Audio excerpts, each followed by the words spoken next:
Hey guys, welcome back, or welcome to the first time of the channel. This is SkyLinkShock, and I'm your host, George Cortez. And today, we have a Zelda theory. Alright, so let's get into this.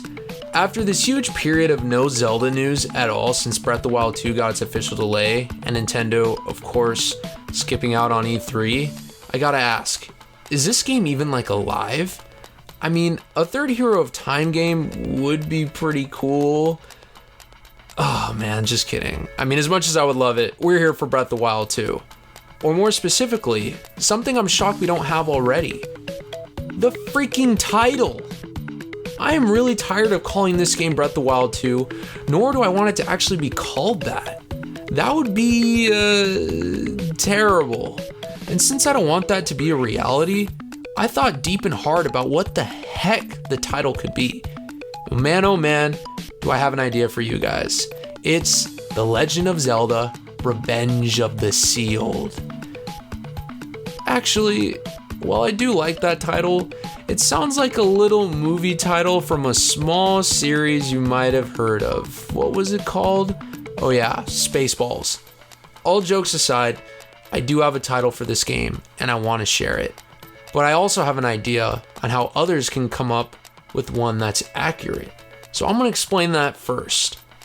So, firstly, back, a long time ago, I had an old theory that Breath of the Wild 1 and 2 were actually supposed to be one game. And before you start freaking out, let me explain here. There were many elements cut out from Breath of the Wild 1 that are seeming to come into fruition in the sequel, as well as concept art from Masterworks. And let's not forget, it was officially said that Breath of the Wild 2 came into fruition as its own game because there were so many DLC ideas for the first game, according to the developers. With that being said, let's dive into the theoretical. Now, I have my own side theory sort of conspiracy with Nintendo's marketing and decisions on their products, releases, timing, etc. That topic in of itself is so big that it needs to be explained in another video. Going into that topic would derail the focus of this video completely, and let's be honest, we're all here for Zelda. Zelda discussions, Zelda theories, for the 10,000th time. Get it? 10,000? Because the years of Breath of the Wild. Alright, that was a stupid joke. Anyway, how this grand conspiracy relates to the topic is that I believe Nintendo believes in this foundation not to put too much content into one game. I mean, I'm gonna give a quick example. Three Hopes versus Age of Calamity. There's a lot, I believe that there's a lot more content in Three Hopes versus Age of Calamity with Age of Calamity's DLC, but I believe that's because Nintendo wants their smaller franchises to grow. Anyway, without getting too off the topic here, I believe that they think it's not a good thing for a game to be too big, because many ideas can be used for another game that they can also sell separately. And I also feel like a game can't be too big or good or ambitious because it would be too good to surpass it with future installments after that game. It's not like making movies where the level of ambition doesn't affect the success of future movies and other projects in the same series, like Marvel. Anyway, I believe that to be the case with the grand history of Breath of the Wild's delays and decisions that caused it. Yeah, I know, the Wii U failed, and releasing the game alongside the Switch is what helped skyrocketed the sales, leading to early success and paved the way into the success it has today. But I personally believe Breath of the Wild could have came out in November 2016. I thought it was ready. And with all that time of delays and such, when the game finally released, I felt it was smaller and less ambitious than I anticipated. And I know there's some people who agree with me on that. Look at these things. The invisible walls, come on. I thought if we could see it, we could go to it. I think Enuma said that, so what gives? And then there's also certain structures that look like they're hiding something, you could go blow it up and go behind it or something, but in reality you couldn't really do anything. But here's the biggest part. If you guys play Breath of the Wild and press pause, and you see the map, and you know, move the little cursor around to go to the shrines and all that stuff. If you move the cursor up to the top of the screen, the cursor hits the top of the map, which is the top of the screen. But if you move the cursor down towards the bottom of the screen, it doesn't hit that bottom layer. It doesn't hit it. As a matter of fact, there's like all this dark like area underneath how far the cursor can go. So it made me think that there was more land there, or that some stuff was cut or something. And so I decided to look into this, and I found many videos and screenshots showing what out of bounds looks like. And it seems like the land was cut off from the final game, as the land was supposed to be there. And like, look, check this out. There was a video that, here, I'm gonna try to put in a link to it, but there was a video that I watched where this guy like glitched / modded, probably mostly glitched, out of bounds.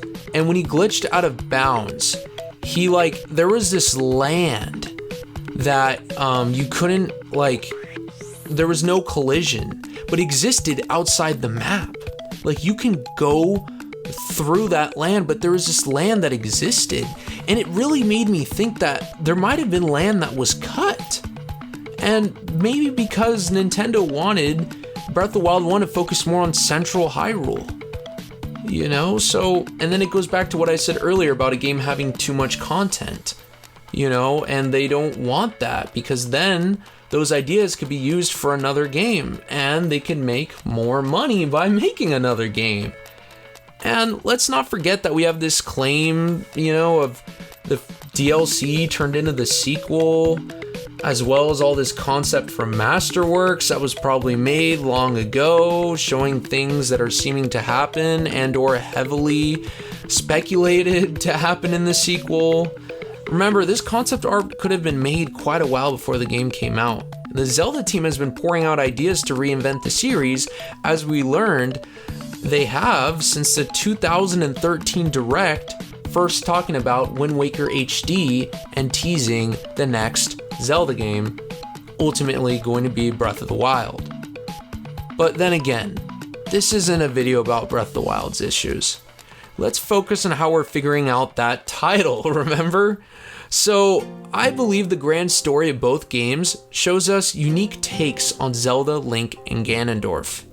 This overarching grand story provides a deeper interpersonal adventure to all three of them, kind of like a spiritual journey, where the character really wants something and goes on an adventure to find it, but instead through that adventure, the character's motives change due to adversity and circumstances that change how they think.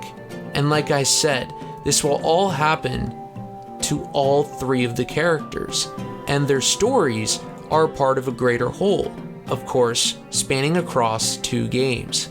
I believe this to have happened with Zelda already. You see, just like Zelda 1 on the NES, the game was about the Triforce of Wisdom, wisdom being a part of who Zelda is. That being said, there's also a notion of Breath of the Wild being some sort of reboot, and in many ways, as we can see, it connects to the first Zelda game in multiple ways. I mean, remember that art where NES Link is giving the sword to Breath of the Wild Link? Like, that's official art.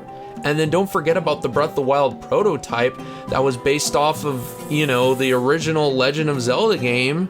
So I believe there's another focus here on wisdom in Breath of the Wild. And this time it's Zelda's wisdom and how she grew as a person.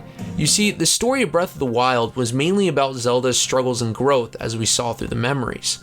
And it was through her experiences out of her royal, spoiled, and isolated lifestyle that she became more wise. This leading to the grand moment of her discovering her sealing power. Hence, why there is strong symbolism with the Silent Princess and its abundance at the end of the game, since it cannot grow in isolated areas. Thus, ultimately, Zelda needed a breath outside, a breath in adversity, a breath of the wild, the title of the game. And now that Zelda has her new redefining story, what about Link's and Ganondorf's? Well, check this out. Link's story has already begun in Breath of the Wild, but I feel like it's incomplete. I mean, even though he did heroically vanquish evil, he still lacks the Triforce of Courage and his memories. As many have said, the Triforce is not truly apparent in Breath of the Wild. Well, I believe there is a spiritual quest for Link to go on. The quest in the sequel will enhance his spirit and develop a true hero, such as what happened in Skyward Sword and the Wind Waker. Link is dealing with holy objects, objects that are connected not to advanced Sheikah technology, but to the gods. Especially considering the fact that the Master Sword and Link are connected, things need to be made anew. I mean, the Master Sword is the most destroyed and decayed we have ever seen it. After seeing the, the teaser for this year, that announced the delay but also gave us a little bit more footage, look at the Master Sword. It needs to be remade. Like, this is, you thought Breath of the Wild 1's like little cracked up Master Sword was bad. This sword is straight up melted. And so because there is not only a new story, there's also a new self-discovering journey that Link finds himself on. And even though Link's personality is a little more subtle, we can still see growth development. I mean, two examples of Link's personal development are either shown by other characters, as other characters explain that development to the audience, as Impa and Zelda did in Skyward Sword, or sometimes it can be hidden for the player to figure out, like the painful process of moving on and building anew, as Majora's Mask indicates. My reasoning for this spiritual quest comes from many points that other Zelda content creators have pointed out, such as the green hand representing some sort of spirit, and how it can connect to the Zonai, how the Zonai use power, wisdom, and courage symbolism, and how green is associated with courage, and so on and so on. And let's not forget that the dragon is going into the sky, which is breaking some sort of sky barrier. Hello, Skyward Sword much? Link is known to have the spirit of the hero after all. Just like how in Zelda 2, being a direct sequel of Zelda 1, it is focused around Link's destiny and proving himself worthy of the Triforce of Courage, as Ganon is on the cusp of being resurrected. You see, there are parallels here among the games. I mean, let's also look at the color schemes. Breath of the Wild has a more blue color motif, while the sequel seems to have a more green one. This screams wisdom and courage respectively, Nehru and Furore. So, I bet you guys are thinking at this point, dude, where the heck is the title? Come on. Well, hold on just a bit longer, because now we have to talk about Ganondorf. So, who is Ganondorf? Well, he's this guy right here. But the truth is, we don't even know if it's him. It could be a new villain. Either way, however, new villain or not, he shows strong similarities to previous incarnations of Ganondorf across the series. So what's his role in this story? Isn't it about Link? Well, it is, but it's also about this guy, who is probably Ganondorf. A 2019-year-old question is, how did he get there, frozen in this position, captivated by the power of this mysterious green hand? Well, that is where his story comes in. I believe this will unleash more lore and history surrounding this era that Breath of the Wild takes place in within the series. But there's a little bit more than that. Rivalry. In The Wind Waker, we saw one of the most passionate forms of Ganondorf, and while he is the villain, he is a lot wiser and more reserved. His goal in this game is to bring back the old Hyrule, and he even opens up about his covetousness for Hyrule's softer green lands. This, however, rivals the king's intentions, whether it be good or not. Obviously, the king wants the old Hyrule to be washed away and have a new one created with the descendants, whereas Ganondorf wants to bring the old Hyrule back. And I believe some sort of story scheme setup like that is to come back in the sequel for Breath of the Wild. Especially considering Ganondorf might be voiced for the first time, he needs to have an excellent cunning plan. And with Link on this quest of spirituality to obtain the Triforce, Ganondorf has either attempted that already or will attempt it as well to beat Link. A story of his development and plans will be unfolded, and it will be convincing. It will rival that of Link's.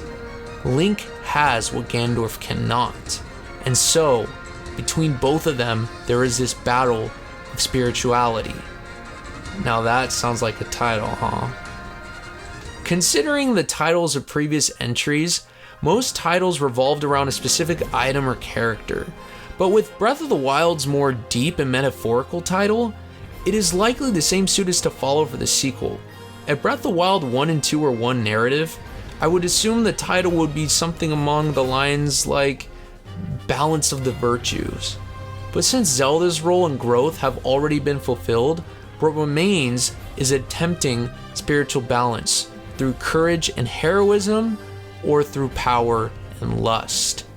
And of course, spiritual balance is what is required to utilize the Triforce, and none can do it better than the one with the spirit of the hero, the one who grows in a new path, and though might not recover his memories of who he once was, he builds anew, just as the Master Sword will be built anew. This is The Legend of Zelda: Purification of the Spirit. Or I also thought Legend of Zelda: Purification of the Chosen, but I think Zelda titles are better if they're a little bit more vague, so I'm gonna go with Legend of Zelda: Purification of the Spirit. It definitely has to be something along the lines of that. Anyway, hey guys, thanks for watching. I highly appreciate it. More videos on Zelda, Nintendo, and gaming to be coming soon. You know, you got it all right here. And to be honest, I'm looking forward to a September Direct, where I believe we will get a Breath of the Wild 2 reveal. And believe me, I'm gonna be all over that. And finally, for those who are new to SkyLinkShock, welcome to the channel.